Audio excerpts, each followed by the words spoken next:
Hey folks, Chris, Kentucky Woodsman. Today we are at Panther Creek State Park, one of the many Tennessee state parks.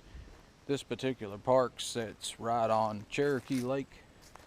We are actually just west of Morristown, and it overlooks the lake in several different places.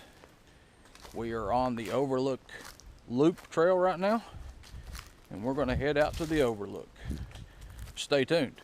We're going to have a lot of fun.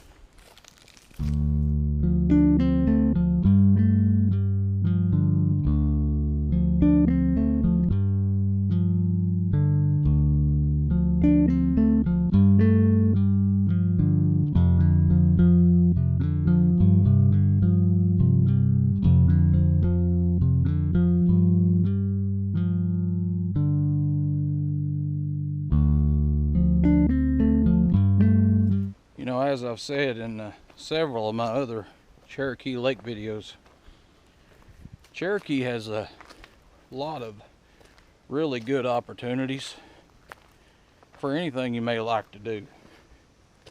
If you like to kayak, fish, just go boating, you name it. But places like here at Panther Creek State Park offer some excellent hiking opportunities. There's also a mountain bike trail here at Panther Creek rather, and would like the opportunity to get my mountain bike out and give that a try. And if it works out, I will. So maybe stay tuned for a mountain biking video from here at Panther Creek. You know, one thing I've noticed about the woods here in Tennessee is they don't have the undergrowth that we have in Kentucky. I mean, you can look and see there is a lot of deadfalls, but very, very little undergrowth. And this makes for some really good hiking. You can see a long way through the trees.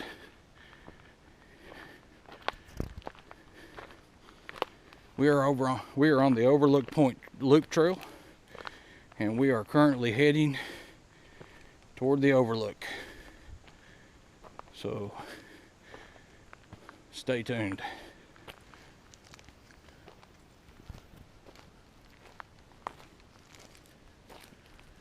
Well, it looks like we made it to the midpoint. Got a little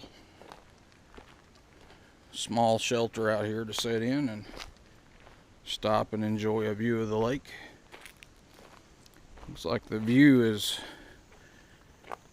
blocked pretty good though from some tree growth, but if you look through the hole in the trees, you can see a couple of islands. I can see one, two, and off to my right I can see a third one. This is just a small number. Actually, I can see 4 islands from here, but this is just a small number of the total islands here in Cherokee Lake. Pretty neat. Got to say, these islands sure add to the appeal of the lake. You know, one thing that I don't do a whole lot of anymore, but I used to do a lot of, and that was geocaching. And I've got the geocaching app here on my phone. Matter of fact, I'm looking right now to see if there's a cache here, and looks like I'm standing right on top of one. From this looks of this map here, we'll give it time to come up. There is a cache here. It's called Legend of Panthers Point, and it's an ammo can. So what do you say we do a little geocaching while we're here on the trail? Now typically I use a standard Garmin GPS to do this, but I'm going to try it with my phone today. This is my first attempt at using the phone.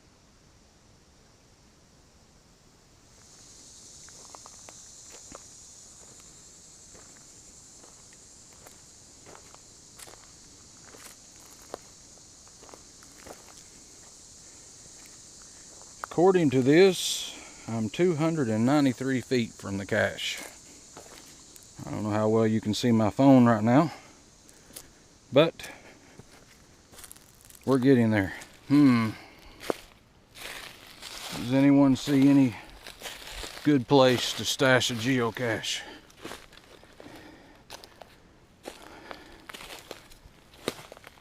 Well, there's definitely been some activity here, and there is a good place to hide it. And considering there's a big side of a tree, a plank of a tree, I bet you $10 we have found this cache. Now there is a spoiler alert here. Now for those of you who may have never geocached before, geocaching is starting to become a tried and true hobby, but it was only possible whenever the satellites, the global positioning satellites were enabled for civilian use. Imagine that, folks. There's our ammo can. You want to see what's inside? Me too. Now when I started geocaching years ago, it was pretty typical to find geocaches in ammo cans like this, and then it became less and less common. Give me just a second here to open this.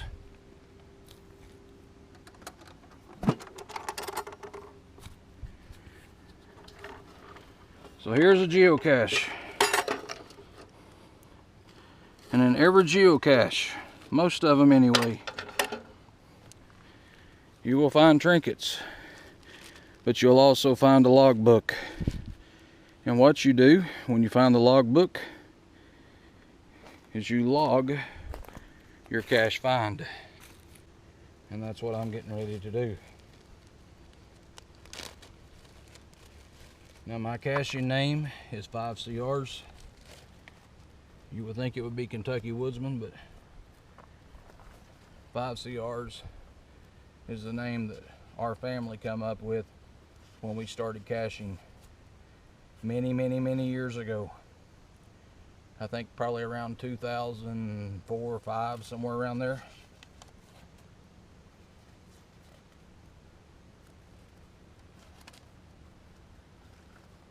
Somebody just found this on the 8th and the 5th. It is now the 9th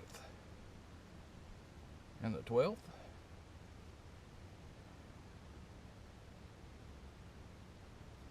I'm going to sign it 5CRS, FIVECRS, and I'm going to put thanks for the cache, TFTC, found it but took nothing.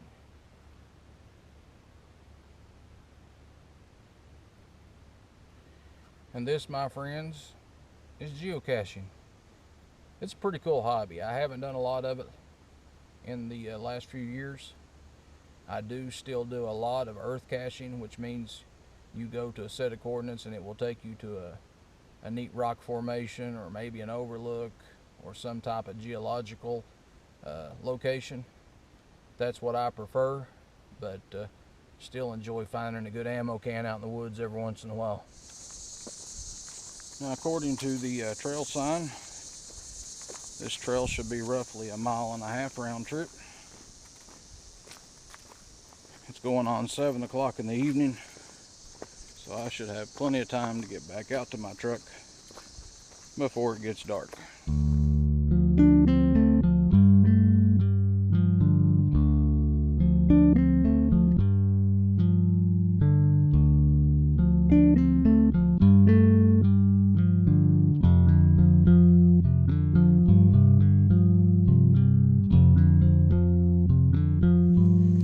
I was talking about geocaching there a little while ago,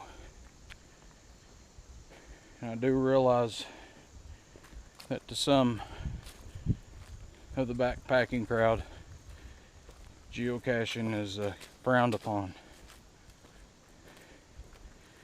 And yeah, I guess you kind of are leaving a trace behind, but most of the time it's hidden You have to look for it. It's not just laying out on the ground for just anyone to see and to look trashy.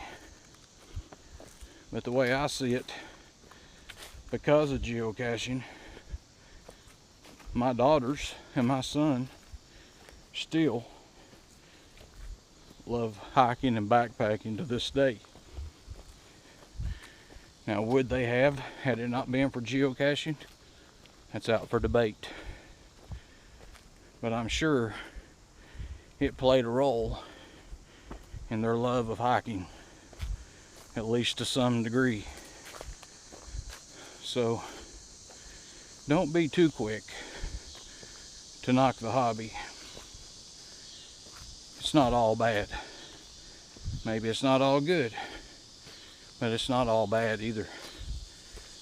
Like I said, I do believe with all my heart that that's part of the reason why my kids love to hike and backpack to this day.